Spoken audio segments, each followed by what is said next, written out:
അപ്പൊ ഇന്ന് റമദാൻ 16, നാളെ റമദാൻ 17. നാളെ റമദാൻ 17 എന്ന് പറഞ്ഞാൽ പള്ള നിറച്ചും തിന്നുന്ന ദിവസമാണ് ഒരു കൂട്ടർക്ക്. ഇപ്പൊ ഞാൻ ഒരു മൊയ്ലിയാരെ പ്രസംഗം കേട്ടതാണ് കഴിഞ്ഞ ദിവസം. 33 പത്തിരി. എത്ര?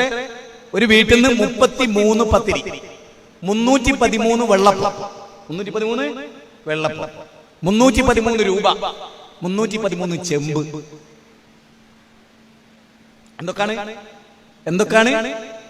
എന്താണ് നിങ്ങളെ സ്വന്തം കൈകൊണ്ട്, സ്ത്രീകളോട് പറയാണ് വലിയവര്, നിങ്ങളെ സ്വന്തം കൈകൊണ്ട് ഉണ്ടാക്കിയ 313 വെള്ളപ്പം. അതുപോലെ തന്നെ 33 പത്തിരി. നോക്കണേ, നോമ്പിന് ഖുർആൻ ഓതാനല്ല പറയുന്നത്, ദിക്റ് ചെല്ലാനല്ല പറയുന്നത്, അള്ളാഹിനോട് പ്രാർത്ഥിക്കാനല്ല പറയുന്നത്. 310 പത്തിരി ചുട്ട് കളിച്ചോളിയും. എന്നിട്ടോ ഉസ്താദിന്റെ പുരയിൽ എല്ലാവരും കൊണ്ടുവരിക. ഉസ്താദിന്റെ പുരയിൽ എല്ലാരും കൊണ്ടുവരിക. എന്ത്? 313 വെള്ളപ്പം, 33 പത്തിരി. അപ്പൊ 1000 ആള് വന്നാലോ? 1000 ആളെ കയ്യിൽ 33 പത്തിരി. 1000 33 എത്ര പത്തിരിയായി? കൂട്ടിക്കോളി, നിങ്ങൾ കൂട്ടിക്കോളി. 1000 ആളുടെ കയ്യിൽ 313 വെള്ളപ്പം, 1000 ആളുടെ കയ്യിൽ 313 റുപ്യ. അതിൽ മൊയ്ലിയാർ പറയുന്ന 1 രൂപ ഒരു സ്വഹാബിക്ക് എന്ന നിലയിൽ. ബദരീങ്ങളിൽപ്പെട്ട ഒരാൾക്ക് 1 രൂപ, മുപ്പര് വിലട്ടതാ 1 റുപ്യ. അല്ല വിലട്ടതോ ആകാശഭൂമികളുടെ വിശാലമായ സ്വർഗം. മൊയ്ലിയാരിട്ടതോ 1 റുപ്യ. പുല്ല് വില കൽപ്പിക്കുന്ന 1 റുപ്യ. അവലെ മനസ്സിൽ അത്രേ ഉള്ളൂ. അള്ളാഹ്ക്ക് പുല്ല് വില കൽപ്പിക്കാത്ത മൊയ്ലിയന്മാര്, റസൂലിന് പുല്ല് വില കൽപ്പിക്കാത്ത മൊയ്ലിയന്മാര്, ദർഗ കെട്ടിപ്പിടിച്ച് ജീവിക്കുന്ന മൊയ്ലിയന്മാര്, തിന്നാൻ വേണ്ടി മാത്രം ജീവിക്കുന്ന മൊയ്ലിയന്മാര്, ഇതൊക്കെ ലോകത്ത് നിലക്കുന്ന. അതിലൊക്കെ ചാടി രക്ഷപ്പെട്ടുള്ള.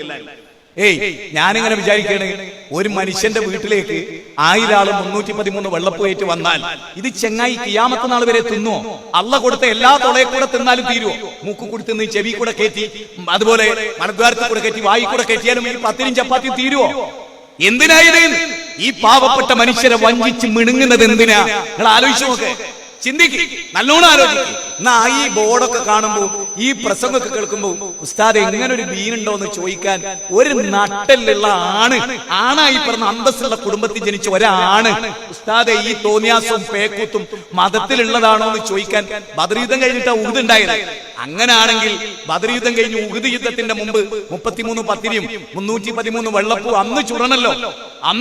അത് മതാണെങ്കിൽ അതില്ല. അപ്പൊ നിങ്ങൾ നോക്ക്, കാന്തപുരത്തിന്റെ മോന് നോളജ് സിറ്റി എന്ന് പറയണേ, കാന്തപുരത്തിന്റെ വലിയ ബിസിനസ് സ്ഥാപന. ഇന്ന് ഒരു വാർത്തയും കൂടി ഉണ്ട്, കേട്ടോളി. അബ്ദുൽ ഹക്കീം വിട്ട വാർത്തയാ, കേൾക്കണ്ടേ? ഞാൻ നിങ്ങൾക്കൊന്ന് വായിച്ചു കേൾപ്പിച്ചില്ല. ബിസിനസ്സാ, കച്ചവട, മതവ്യവസായം. കാന്തപുരത്തിനൊക്കെ തോൽപ്പിക്കുന്ന ഒരു മോനാണ്. ബെസ്റ്റ് മോനെ, ബെസ്റ്റ്. ജി ബാപ്പാനെയും തോൽപ്പിക്കും. ഈ ആദ്യമൊക്കെ ഉണ്ടായപ്പോ ഞാൻ വിചാരിച്ചു എന്തെങ്കിലും ഒരു ക്വാളിറ്റി ഉണ്ടാകുകയും, കാരണം കുറച്ചൊരു ഭൗതിക വിദ്യാഭ്യാസവും ഒക്കെ ഉണ്ടാവുമ്പോൾ ഞാൻ വിചാരിച്ചു പിന്നെ കുറച്ചൊക്കെ ബാപ്പാനൊക്കെ തിരുത്തുന്ന ഒരു മോനിജാവും. ബദർ ആചരിക്കാൻ ശരിക്കും ബദരീങ്ങളാരാ? ഇവിടെ ഉസ്താദ് പറയുന്ന 313 വെള്ളപ്പം ചൂടാനാ. ബദരീങ്ങൾ ബദറിൽ വന്ന എങ്ങനെ അറിയോ? ഒരു ഈത്തപ്പഴമൊക്കെ സഹാബിമാരുടെ കയ്യിലുള്ളത്. ആ ഈത്തപ്പഴം തൊട്ടടുത്ത് നിൽക്കുന്ന സഹാബിയുടെ വായിൽ ഇങ്ങനെ വെച്ചു കൊടുക്കും. എന്നിട്ട് ആ സഹാബി ഈത്തപ്പഴം ആ ചുണ്ടിലിങ്ങനെ നനയ്ക്കും. അങ്ങനെ പട്ടിണി കിടന്നിട്ട് ആ ബദറിൽ ഒരു വന്ന് നമ്മളോ തിന്നിട്ട്, സത്യം ഞാൻ പറയാം, മൂക്കുകൂടി ബിരിയാണി ഇങ്ങനെ ചാടുന്നത് ഞാൻ എന്റെ കണ്ണുകൊണ്ട് കണ്ടിട്ട്. ഭാര്യ മിണുങ്ങിയിട്ട് 313 ചെമ്പ്, ബിരിയാണിന്റെ ചെമ്പ്. എല്ലാ മൊയ്ലിയാമാരെ ആ ചെമ്പിലേക്ക് തല കൈയായി കാല് മേലോട്ടാക്കി കെട്ടി തൂക്കുക. എന്നിട്ട് തിന്ന് മരിക്കട്ടെ. തിന്ന അവസാനം വീർപ്പ് മുട്ടി മരിച്ച് പെരിച്ചായിന്റെ മയില് കിടക്കുമ്പോ കൊണ്ടുപോയി ഖബറിസ്ഥാനിൽ ഖബറടക്കുക. വല്ലാത്തൊരു ദുര്യോഗമാണ് ഈ ഉമ്മത്തിന്റെ ദുര്യോഗം. വല്ലാത്തൊരു ദുര്യോഗമാണ് ഈ ഉമ്മത്തും ഈ സമുദായവും എവിടെ എത്തി നിൽക്കുന്നു നിങ്ങൾ പരിശോധിക്കണം. എന്നിട്ട് ഈ അബ്ദുൽ ഹക്കീം അസേരി പറയാണ്, കാന്തപുരത്തിന്റെ മുമ്പ് പറയാണ്, നോളജ് സിറ്റിയുടെ പ്രവർത്തനത്തിന് കുറെ തടസ്സം വന്നു. പെർമിഷനൊക്കെ കിട്ടിയില്ല പഞ്ചായത്തുകളിൽ നിന്ന്, അതുപോലെ തന്നെ സർക്കാരിന്റെ സ്ഥാപനങ്ങളിൽ നിന്ന്. ഇതിനൊക്കെ കെട്ടിട പെർമിഷനൊക്കെ കിട്ടണം. അങ്ങനെ ചെയ്തു. അപ്പൊ പലയിടത്തും തടസ്സം ഉണ്ടായി. ഒരു കാന്തപുരത്തിന്റെ മോൻ പറയാണ്, അങ്ങനെ നമ്മൾ ബദരീങ്ങളെ വിളിച്ച് പ്രാർത്ഥിച്ചു. കാന്തപുരത്തിന്റെ മോൻ പറഞ്ഞതാണ്. എന്റെ കയ്യിലുണ്ട് ആ പ്രസംഗം, നിങ്ങളുടെ പലരുടെ കയ്യിലും ആ പ്രസംഗം ഉണ്ടാവും. കാന്തപുരത്തിന്റെ മോൻ എന്താ പറയുന്നത്? ബദരീങ്ങളെ വിളിച്ച് പ്രാർത്ഥിച്ചു. ഇനി ഞാൻ നിങ്ങളോട് ചോദിക്കട്ടെ, ബദരീങ്ങളുടെ പ്രത്യേകത എന്തായിരുന്നു? ബദർ ഉണ്ടായത് എന്തിനാണ്? അള്ളാഹിനോട് മാത്രമേ പ്രാർത്ഥിക്കൂ, ഇബ്രാഹിം നബിയോട് പ്രാർത്ഥിക്കൂലാന്ന് മുഹമ്മദ് നബിയും സഹാബത്തും വാദിച്ചതിന്റെ പേരിലാണ് ബദർ ഉണ്ടായത്. ബദർ എന്തിനുണ്ടായത്? ഒന്നുകൂടി കേട്ടോളി. വഹി അസ്മാഉർ റിജാലുൻ സ്വാലിഹീന മിൻ ഖൗമി നൂഹിൻ. നൂഹ് നബിയുടെ കാലഘട്ടത്തിലെ സ്വാലിഹീങ്ങളായ 5 ഔലിയാക്കളെ മക്ക നിവാസികൾ വിളിച്ചു ദുആ ചെയ്തു, ഇസ്തിഗാസ നടത്തി. ഇബ്രാഹിം നബിയോട്, ഇസ്മായിൽ നബിയോടൊക്കെ ഇസ്തിഗാസ നടത്തി. ആ ഇസ്തിഗാസ നടത്തിയപ്പോ പ്രിയപ്പെട്ട സുഹൃത്തുക്കളെ, ആ ഇസ്തിഗാസ നടത്തിയപ്പോ എന്തുണ്ടായി? നിങ്ങൾ ശരിക്കും ചിന്തിക്കേണ്ട കാര്യമാണ്. ആ ഇസ്തിഗാസ നടത്തിയപ്പോ അവര് നടത്തൂല, ഈ ആളുകളോട് ഇസ്തിഹാസം നടത്തൂല എന്ന് പ്രഖ്യാപിച്ചു. എന്നവര് പ്രഖ്യാപിച്ചു. അത് പ്രഖ്യാപിച്ചതിന്റെ പേരിലാണ് ബദർ ഉണ്ടായത്. ബദർ എന്തിനുണ്ടായത്?